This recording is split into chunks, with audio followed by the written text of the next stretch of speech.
Hello students, welcome to Rhythm Classes. My name is Arvind Singh and today's our topic is Class 6 Mathematics Chapter 10 Mensuration Episode 1. Students, हम अपने surroundings में बहुत सारे different shape को देखते हैं. जैसे कि कुछ शेप ऐसे होते हैं जिनको हम कह सकते हैं कि वो एक रेक्टेंगल की तरह है, कुछ शेप ऐसे होते हैं ट्राइंगल की तरह, कुछ शेप अलग ही तरीके से होते हैं प्लेन फिगर्स. ऐसे सभी शेप जिनको हम प्लेन फिगर्स कह सकते हैं. इन सभी फिगर्स में कभी अगर हमें कोई कह दे कि कौन सा फिगर बड़ा है कौन सा फिगर छोटा है ये बताओ, डिफरेंशिएट करो, तो हम कैसे डिफरेंशिएट करेंगे? इसको डिफरेंशिएट करने से पहले इसको मेजर करना बहुत ज्यादा जरूरी है. तो अगर हम इसको मेजर कर पाएंगे तभी इसको डिफरेंशिएट कर पाएंगे कि कौन सा फिगर बड़ा है और कौन सा फिगर छोटा है. तो मेजरमेंट ऑफ प्लेन फिगर्स को हम कहते हैं मेंसुरेशन. यानी मेंसुरेशन में हम सभी प्लेन फिगर्स का मेजरमेंट करेंगे. नाउ स्टूडेंट्स, अगर इस प्लेन फिगर को हम ध्यान से देखें तो इन सभी प्लेन फिगर में एक चीज कॉमन है जो है इनकी बाउंड्री. सभी में कुछ ना कुछ अपनी बाउंड्री है. ये सारे के सारे क्लोज प्लेन फिगर्स हैं और इनकी सबकी कुछ ना कुछ बाउंड्री है. ये जो इन सभी फिगर्स की आउटर वॉल और या आउटर बाउंड्री है, इसी आउटर बाउंड्री को हम कहते हैं पेरीमीटर.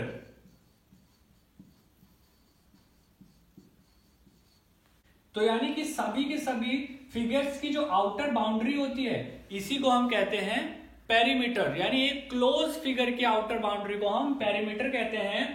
और इन सभी में कुछ ना कुछ अंदर रीजन है, यानी कुछ ना कुछ अंदर एक जो रीजन बन रहा है क्लोज फिगर होने की वजह से, इस रीजन को हम कहते हैं एरिया. सभी फिगर्स के अंदर जो हमारा रीजन है इस रीजन को हम कहते हैं एरिया. यानी अंदर के रीजन को हम बोलेंगे area. In this chapter we will learn how to calculate the perimeter and area of close figure. Okay, now first episode में हम पेरीमीटर निकालना सीखेंगे और सेकेंड एपिसोड में हम एरिया निकालना सीखेंगे. Okay, now students, what is perimeter? Perimeter is a distance covered along the boundary forming a closed figure when you go round the figure once. That means किसी closed figure के चारों तरफ जो boundary होती है उसकी डिस्टेंस को ही हम पेरीमीटर कहते हैं. यानी सपोज अगर हमारे पास कोई ये एक ट्राइंगल है और इस ट्राइंगल का कोई आपको पूछेगा पेरीमीटर क्या है, तो आप यहाँ पे एक जगह पे आप स्टैंड कर जाओ और इसके बाद इस बाउंड्री के ये यहाँ से यहाँ तक की मेजरमेंट आप जान जाओ, फिर इधर आ जाओ, फिर इधर आ जाओ. यानी एक जगह से आप स्टार्टिंग करके इसके चारों तरफ एक राउंड लगा के वापस से अपनी जगह पे आ जाओगे तो जो डिस्टेंस आपने कवर करी वही डिस्टेंस पेरीमीटर हो जाएगी. ठीक है, ये किसी एक फिगर के लिए नहीं है, ये सभी फिगर के लिए ऐसा ही है. अगर आप किसी भी फिगर में एक जगह से स्टार्टिंग करके वापस से घूम के राउंड लेके आप दोबारा से वही उसी जगह वापस आ जाते हो तो जितनी डिस्टेंस आप कवर करोगे वही होगी आपकी पेरीमीटर. यानी पेरीमीटर एक प्रकार से आउटर वॉल होती है, आउटर फेंसिंग होती है, आउटर डिस्टेंस होती है जिसे हम कैलकुलेट करते हैं. Okay, now students, if I give you a condition to calculate the perimeter of this triangle, if AB is equal to 5 centimeter, BC is equal to 3 centimeter and AC is equal to 4 centimeter. यानी आपको measurement पता चल गई है triangle के तीनों sides की और आपको इसका पेरीमीटर बताना है, तो आप कैसे बताओगे? बिल्कुल सिंपल सी चीज है, अभी जो हमने थोड़ी देर पहले डिस्कस करी. किसी भी क्लोज फिगर का पेरीमीटर उसके चारों तरफ की बाउंड्री का एडिशन होता है. यानी total distance of boundary wall is equal to perimeter. यानी हम ये कह सकते हैं इसका पेरीमीटर हो जाएगा सम ऑफ ऑल साइड्स. यानी इस ट्राइंगल का पेरीमीटर हो जाएगा सम ऑफ ऑल साइड्स. यानी हमें सभी साइड्स का अगर हम सम कर दे तो हमें इस फिगर का पेरीमीटर मिल जाएगा. चलो कर देते हैं. ये it becomes AB plus BC plus CA. Now what is the value of AB? AB is 5 centimetre plus BC is 3 centimetre and CA is 4 centimetre. Now what we got? 5 3 8 8 4 12 centimetre is our answer. यानी इस figure का perimeter हो जाएगा 12 centimetre. Okay, now students, अगर मैं figure को change कर दूं और अब मैं आपको बोलूं calculate the perimeter on this figure, if AB is equal to 6 centimetre, BC is equal to 5 centimetre, DC is equal to 2 centimetre, AD is equal to 3 centimetre. तब आप क्या करोगे, तब भी आपके पास सिंपल सा ये क्लोज प्लेन फिगर है। किसी भी क्लोज प्लेन फिगर में आप सिंपली कह सकते हो parameter of this figure equals to sum of all sides, यानी इसकी सभी साइड्स का अगर हम सम कर दे तो इसका पैरामीटर हमें मिल जाएगा। चलो कर देते हैं। It becomes AB plus BC plus CD plus DA।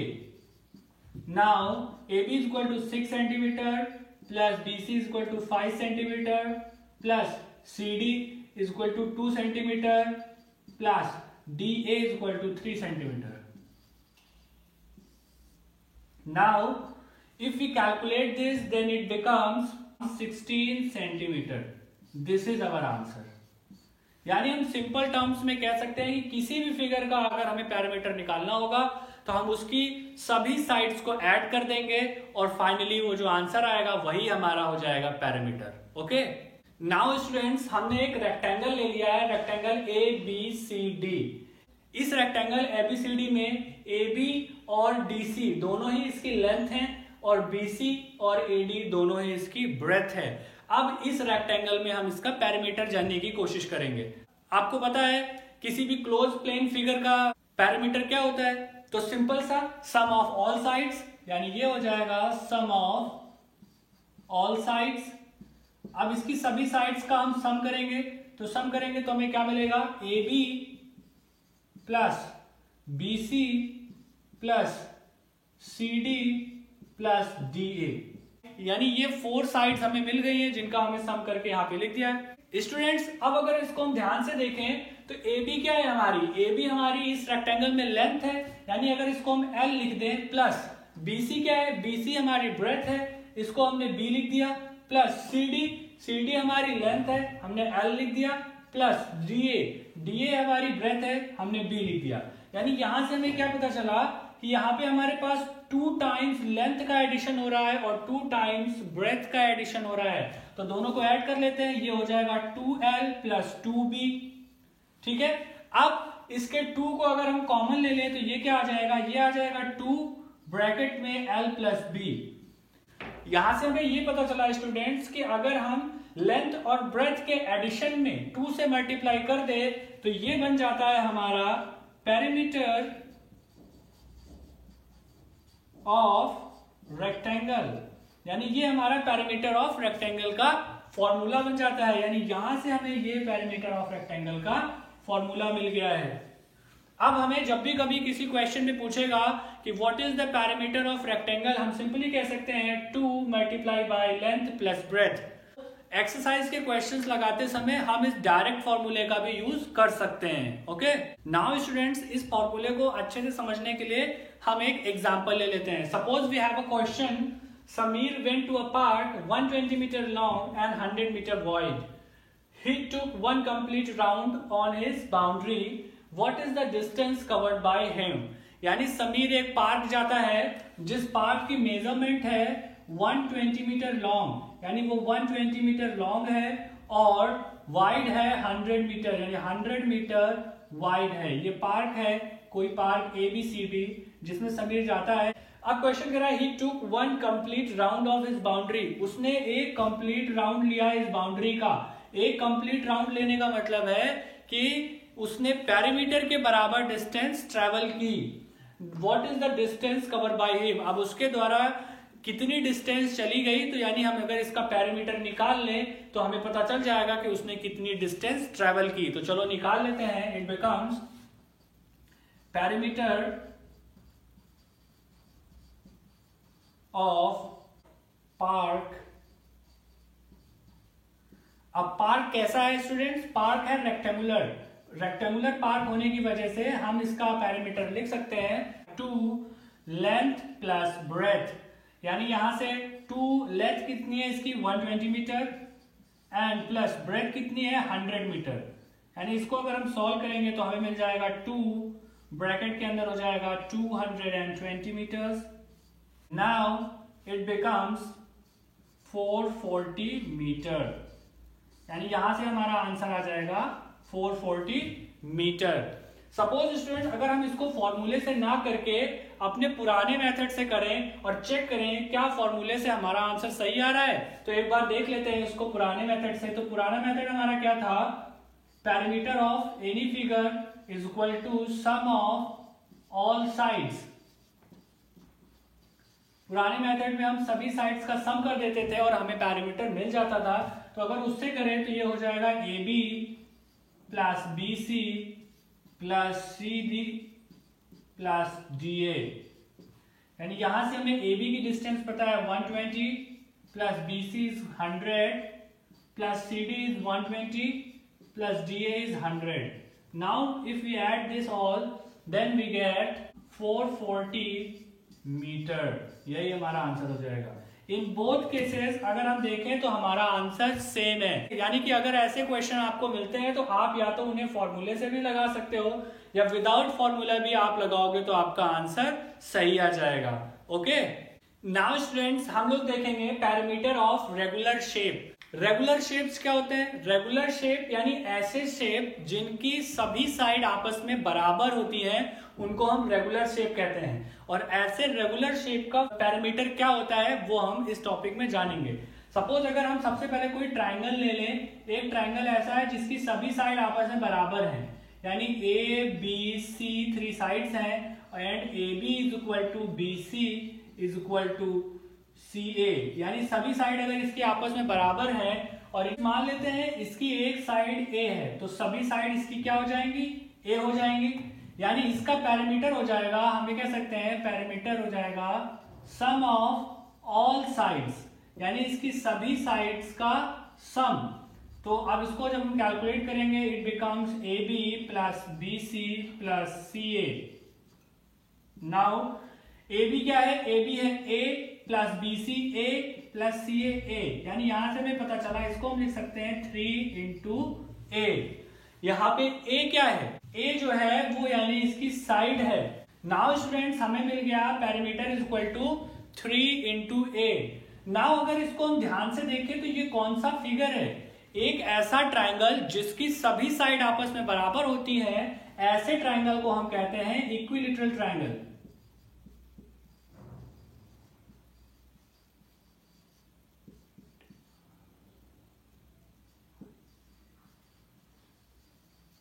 और हमने इसी का तो पैरामीटर निकाला है। तो स्टूडेंट्स यहां से हम ये कह सकते हैं पैरामीटर ऑफ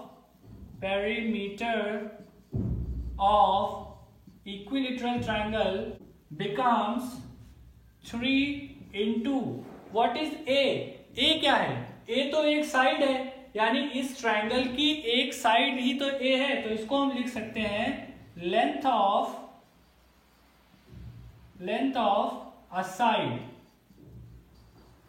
यानी किसी एक साइड की लेंथ उसको अगर हम 3 से मल्टीप्लाई कर दें तो वो जो हमें मिलेगा वो होगा parameter of equilateral triangle. Okay, now students हम एक क्वाड्रिलेटरल ले लेते हैं और इस क्वाड्रिलेटरल की खास बात क्या है? AB is equal to BC is equal to CD is equal to DA, और इसको भी हम ले लेते हैं इज इक्वल टू A, यानी इसकी सभी साइड्स आपस में बराबर हैं और कितनी है? A है। अगर कोई ऐसा क्वाड्रिलेटरल हम ले लें जिसकी सभी साइड आपस में बराबर हैं और उसकी साइड को हमने A एज्यूम कर लिया है, तो इसका पैरामीटर क्या हो जाएगा? पैरामीटर इज इक्वल टू हो जाएगा same sum of all sides, इसकी सभी साइड्स का सम कर देंगे तो ये हो जाएगा हमारे पास AB plus BC plus CD plus DA। और AB हमने जो कि A एज्यूम कर रखा है, BC भी A हो जाएगा, CD भी A हो जाएगा और DA भी A हो जाएगा। यहां से हमें मिलेगा 4 इंटू A, यानी parameter is equal to 4 into A। अब ये जो ऐसा फिगर, एक ऐसा क्वाड्रिलेटरल जिसकी सभी साइड आपस में बराबर हो, उसे हम क्या बोल सकते हैं? इसे हम बोल सकते हैं स्क्वायर। यानी यहां से स्टूडेंट हमें पता चल गया पैरामीटर ऑफ स्क्वायर ये क्या हो जाएगा? ये इक्वल हो जाएगा 4 इंटू A। 4 इंटू A क्या है? A है एक साइड, यानी स्क्वायर की एक लेंथ है, यानी इसको हम लिख सकते हैं लेंथ ऑफ अ साइड, यानी हम कह सकते हैं कि स्क्वायर का पैरामीटर हो जाएगा 4 into length of a side. Now students, अगर हम इसे पुराने वाले फॉर्मूले के साथ कंपेयर कराएं तो बहुत ही इंटरेस्टिंग चीज हमें मिलेगी। Parameter of square is equal to होता है 4 into length of a side and parameter of equilateral triangle equals to होता है 3 into length of a side. Students, यहां से एक बहुत ही इंटरेस्टिंग चीज पता चलती है कि जब हमने कोई ऐसा फिगर लिया जिस फिगर में 3 साइड्स होती हैं, उसका पैरामीटर निकालने के लिए उसकी लेंथ में 3 से मल्टीप्लाई करना पड़ा, और जब हमने कोई ऐसा फिगर लिया जिसमें 4 साइड्स होती हैं तो उसका पैरामीटर निकालने के लिए हमें उसमें 4 से मल्टीप्लाई करना पड़ा। यानी कि रेगुलर शेप में अगर हम आगे बढ़ते जाएं, ऐसा कोई फिगर ले लें जिसकी 5 साइड्स हों, तो क्या चेंज होगा फॉर्मूले में? यहां से देख के हम ये कह सकते हैं कि उसमें सिर्फ यही चेंज होगा कि 4 की जगह 5 हो जाएगा। अगर हम कोई ऐसा रेगुलर शेप ले लें जिसमें 6 साइड हो तो उसमें क्या हो जाएगा? उसमें 5 की जगह 6 हो जाएगा। अगर कोई 7 साइड वाला ले लेंगे तो 7 हो जाएगा। यानी यहां से हमें ये पता चलता है स्टूडेंट्स कि अलग अलग रेगुलर शेप के लिए हमें सिर्फ उसकी साइड अगर पता हो तो उस साइड के अकॉर्डिंग हम उस शेप का पैरामीटर निकाल सकते हैं। किसी भी रेगुलर शेप का पैरामीटर उसकी साइड पे डिपेंड करता है। जितनी साइड होंगी उतने से ही हम उसकी एक साइड में मल्टीप्लाई कर देंगे और हमें उसका पैरामीटर मिल जाएगा। ओके, नाउ स्टूडेंट्स, एक्सरसाइज में आपको क्वेश्चन कुछ इस टाइप से मिलेंगे। सपोज एक क्वेश्चन है हमारे पास, इसको हम सॉल्व कर लेते हैं तो एक्सरसाइज सॉल्व करने में हेल्प हो जाएगी। Question is an athlete takes 10 rounds of a rectangular part 60 metre long and 40 metre wide, find the total distance covered by him. यानी एक एथलीट है जो कि एक रेक्टेंगुलर पार्क के चारों तरफ दौड़ रहा है और वो कवर करता है 10 राउंड्स, उसके 10 राउंड्स लगाता है एक ऐसे पार्क है जिसकी मेजरमेंट है 60 मीटर एंड 40 मीटर। तो अब हमें बताना है कि उसने टोटल डिस्टेंस कितनी कवर की। तो हम क्या करेंगे, इसका पैरामीटर निकाल लेंगे। एक पैरामीटर निकालने से 1 टाइम हमें इसकी डिस्टेंस मिल जाएगी कि 1 टाइम में उसने कितनी डिस्टेंस कवर करी। उसके बाद उसको हम 10 से मल्टीप्लाई कर देंगे तो हमें टोटल डिस्टेंस पता चल जाएगी उसने कितनी ट्रैवल की। तो सिंपल हो जाएगा, पैरामीटर ऑफ रेक्टेंगुलर पार्क है तो इसका मतलब है कि उसका पैरामीटर सिंपल से हो जाएगा equal to 2 length plus breadth. यानी यहाँ पे हम रेक्टेंगल का फॉर्मूला सिंपली लगा सकते हैं। तो इट बिकम्स 2 इंटू लेंथ है 60 प्लस ब्रेथ है 40। Now it becomes 2 into 100 and it becomes 200 metre.